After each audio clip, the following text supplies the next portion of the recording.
السلام علیکم viewers, گہیر T V میں خوش آمدید۔ ویورز، 10 جون کو آئی ایم ایف پاکستان کا بجٹ پیش کرنے جا رہا ہے۔ اب آپ سوچ رہے ہوں گے کہ پاکستان کا بجٹ آئی ایم ایف کیسے پیش کر سکتا ہے؟ تو آئیے اس کی کچھ تفصیل میں چلتے ہیں۔ ابھی کل ہی ایک خبر نامے کی جو خبریں سامنے سے گزری ہیں، اس میں وزیر خزانہ جو ہیں ان کے مطابق، خبر نامے کے مطابق وزیر خزانہ جو ہے وہ کس انداز سے قومی اسمبلی میں بات کر رہے تھے۔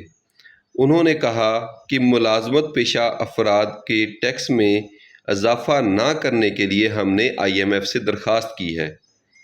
آپ بات کو ذرا غور سے سنیں کہ پاکستان جو ہے وہ آئی ایم ایف سے درخواست کر رہا ہے کہ ہم اپنے ملازمت پیشہ افراد کے ٹیکسز میں اضافہ نہ کریں۔ اس کے آگے جو ہے پاکستان جو آئی ایم ایف کے نمائندے ہیں وہ کیا جواب دیتے ہیں کہ وہ آپ پھر ایسے کریں کہ اگر آپ نے ملازمت پیشہ افراد کے ٹیکسز میں اضافہ نہیں کرنا تو آپ جو ہے وہ حکومتی جو اخراجات ہیں وہ کم کر لیں۔ تو اب ویورز، صاف ظاہر بات ہے، جس کے ہاتھ میں کوئی چار آنے لگے ہوں، کوئی پاور لگی ہو، وہ بھلا اپنے اخراجات کیوں کم کرے گا؟ انہوں نے الیکشن، حکومتی اراکین جو ہیں انہوں نے الیکشن جیتنے کے لیے پیسہ لگایا ہے۔ جو افسران ہیں انہوں نے یہ پوسٹیں حاصل کرنے کے لیے پتہ نہیں کیا کیا پاپڑ جو ہیں وہ بیلے ہوں گے، تو وہ اپنے اخراجات کیوں کم کریں گے؟ کسی کو گاڑیاں ملی ہوئی ہیں، کسی کو فری کے یونٹس ملے ہوئے ہیں، فری کا فیول ہے، ہاؤس رینٹس ہیں، وغیرہ وغیرہ، کوئی ہزاروں چیزیں۔ اب جیسے پچھلے ہی دنوں میں قومی اسمبلی اور جو ہے صوبائی اسمبلیاں سب انہوں نے اپنی جو ہے تنخواہیں ہیں ان میں کم سے کم انہوں نے 750 جو ہے وہ اضافہ کروایا ہے۔ اب صاف ظاہر بات، انہوں نے پاکستانی عوام کی خاطر تو اضافہ نہیں کروایا۔ اب وہ یہ جو عیاشی لگی ہوئی ہے وہ حکومتی جو اراکین ہیں یا کہ جو اشرافیہ ہے جس میں یہ افسران آ جاتے ہیں، وہ اپنے اخراجات میں کیوں کمی کریں گے؟ تو صاف ظاہر بات ہے یہ گھوم پھر کر سارا جو ہے بوجھ وہ واپس ملازمین پر ہی آئے گا۔ اس کے علاوہ جو ہے وہ پاکستان نے یہ بھی درخواست کی ہے آئی ایم ایف سے کہ ہمارے دفاعی جو اخراجات ہیں اس میں کمی نہ کرنے کی جو ہے شرط اس کو اٹھا لیا جائے۔ اس پر بھی آئی ایم ایف کی ایک شرط ہے کہ پاکستان جو ہے اپنے دفاعی اخراجات میں کمی کرے، اور یہ بھی اب ناممکن سی بات ہے کیونکہ ابھی حالیہ جو کشیدگی رہی پاکستان اور بھارت کے درمیان، دونوں طرف سے اسلحے کی جو ایک دوڑ لگ چکی ہے، دونوں طرف سے اسلحے کی ایک دوڑ لگ چکی ہے۔ جو انڈیا ہے وہ امریکہ اور جو ہے فرانس سے وہ جدید طیارے مزید منگوا رہا ہے۔ اس کے علاوہ جو ہے ان کا ایک نیل امبانی کی جو کمپنی ہے جو ڈیفنس کے ہتھیار جو تیار کرتی ہے، انہوں نے بھی ایک مزید کمپنیوں کے ساتھ مل کر نئے ہتھیار جو ہے وہ بنانے کے لیے اپنی گورنمنٹ سے پرمیشن لی ہے۔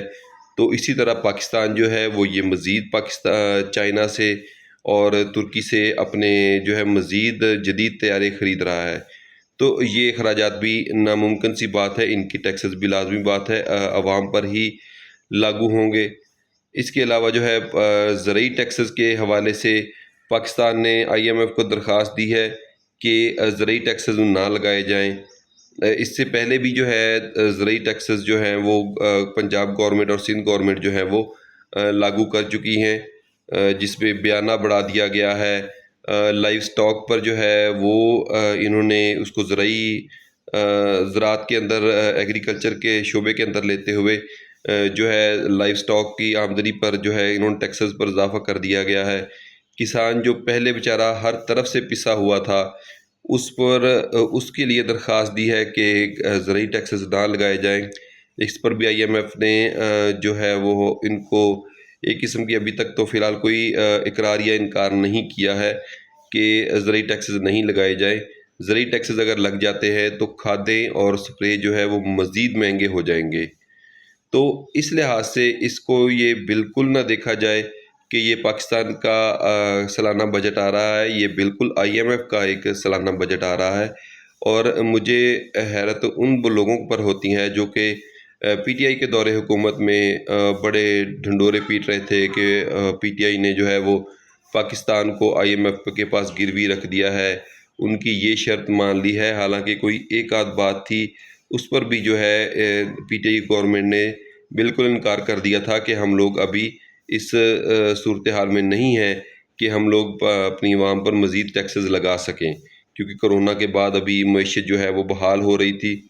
اس وقت ایک فیکٹریز جو ہیں ان کو پوری قوت کے ساتھ چلا دیا گیا تھا، زراعت میں انقلاب آیا، اور بہت سی مطلب اس میں اصلاحات متعارف کرا کر زراعت کے شعبے کو اوپر لایا گیا تھا، لیکن جو کہ اب سب کچھ ختم کر دیا گیا ہے۔ اس پر مزید ٹیکسز جو ہیں وہ دیکھے کہ کس طرف لے کے جاتے ہیں پاکستانی حالات کو۔ ویورز، چینل کو سبسکرائب ضرور کیجیے گا۔ اللہ حافظ۔